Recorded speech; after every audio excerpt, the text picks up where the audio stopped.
Well, that's important. That is important. Family's the secret. And this is a family. Big family for us. You guys are so important to us here in Collegeville. We thank you for coming here. On that 63 team, I know that Craig Myers and Ken Raring, I think Ken Voss, played for my dad when they were in high school at Cathedral High School. And those guys, I was 10 and 11 years old when they were playing for Dad. They're my heroes from that high. I love those guys. I've been looking forward to that. We used to do these interviews. You and I, we'd talk on Johnnies magazine. We'd do the soccer preview, and you'd talk about your players. And so I've been looking forward to this for a while. And one more thing I got to clear up. You said the giants, these athletic giants here. I played football on the bench. I wrestled on my back, and I pole vaulted on the ground. I was a better tuba player than I was an athlete. And look at this. You bring me into this. That's awesome. You're a great leader of this athletic department, and I think everybody knows that, and you're still giving back to the program. You still help out your son, and you know what? You have a legacy, and you deserve to be up here just like these guys. Thank you. Appreciate it. Let's talk a little bit about you. You mentioned your father, and what kind of advice did he pass along to you when you started your coaching career? Well,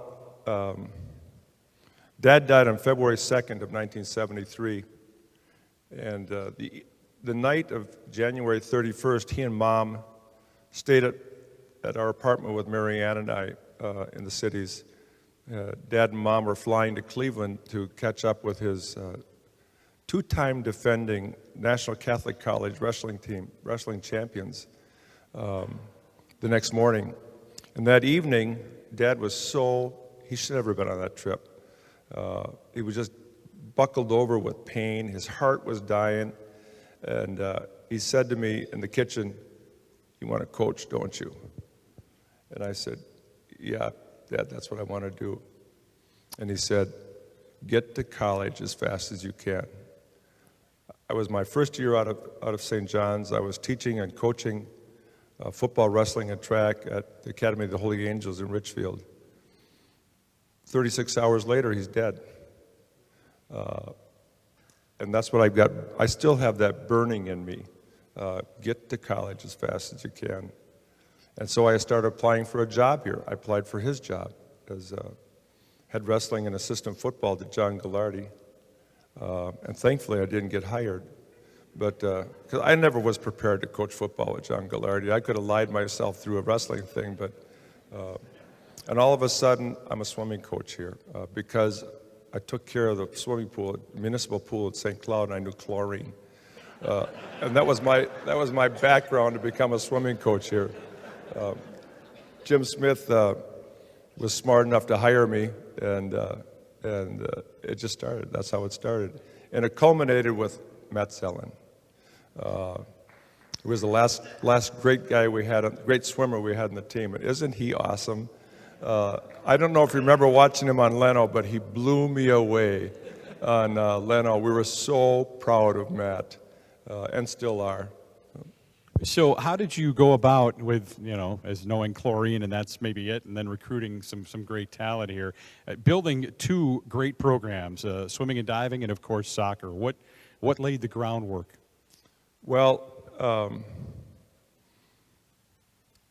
two good friends of ours from St. Cloud through my dad in Cathedral were Mike Augustin and Pat Royce. And Mike Augustin was kind of pursuing a cousin of mine in Denver when I got the job at St. John's. And all of a sudden I got a telegram from Mike Augustin congratulating me on becoming a coach at St. John's. And he said something to me about Doc Councilman. I never heard of Doc Councilman. You didn't have Google in those days. And so I just kind of scratched in my head, and I discovered that Doc Councilman was Mark Spitz's coach. Spitz had just won seven golds in the Olympics. So somehow I stumbled upon The Science of Swimming by Councilman, and that became my Bible. But the very first time I met this group of guys who were going to start St. John's swim team as swimmers, I had to be honest with them. Guys, I lied. I don't know anything about swimming, but I'm going to coach here, and we're going to become a really good team. So you're going to have to help me. And there's a couple guys way in the back who were part of that conversation who did that. They were willing to help. Steve Strummy, Jeremy Rath, John Hobbins back there, I think Tom Scanlon. Those were the guys in the room, and they kind of took me up on it, and off we went. We finished, that first year, we finished 7.5 points out of second place in the MIAC, and we're unbelievable. They were unbelievable, and that's how it started.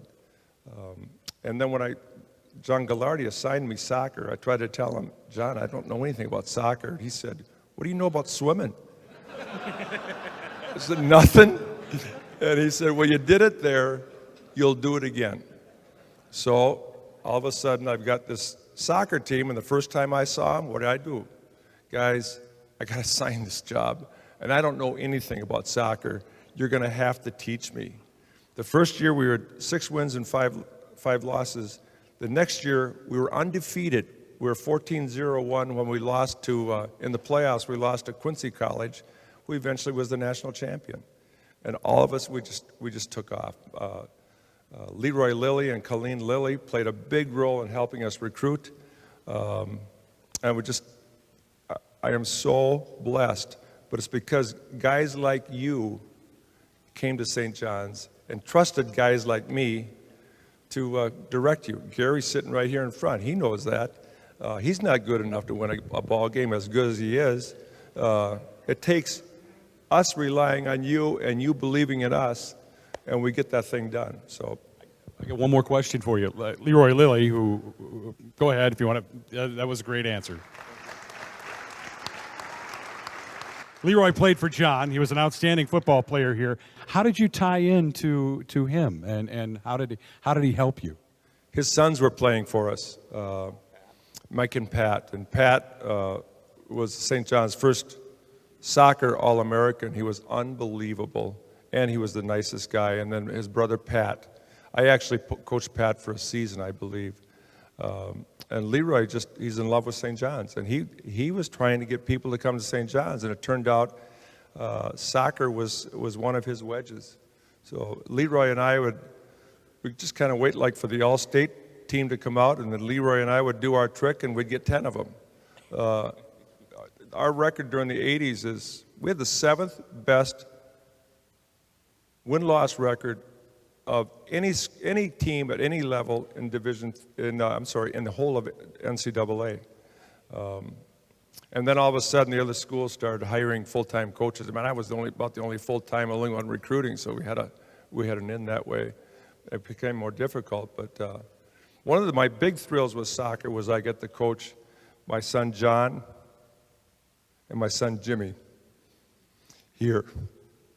And I'm sorry. No, it's your night. You can do this. It's your night, and it must mean a lot to you to see. And boy, did John get a big win today down on the road at St. Mary's today. Oh boy, yeah, he did. I was trying to find it. They weren't streaming it. That's why I was in John's office trying to stream the football game. I can't do that either from here. And they weren't streaming your game, John, so I have no clue what was going on. So I'm texting his trainer, tell me what's the score? And finally at halftime, she texted back, we're up 3-1. Good, we're going in the right direction. So anyway. It's good you're still involved. Pat, congratulations. Thanks, Mark. Appreciate it. Pat Haws into the Hall of Honor at St. John's University.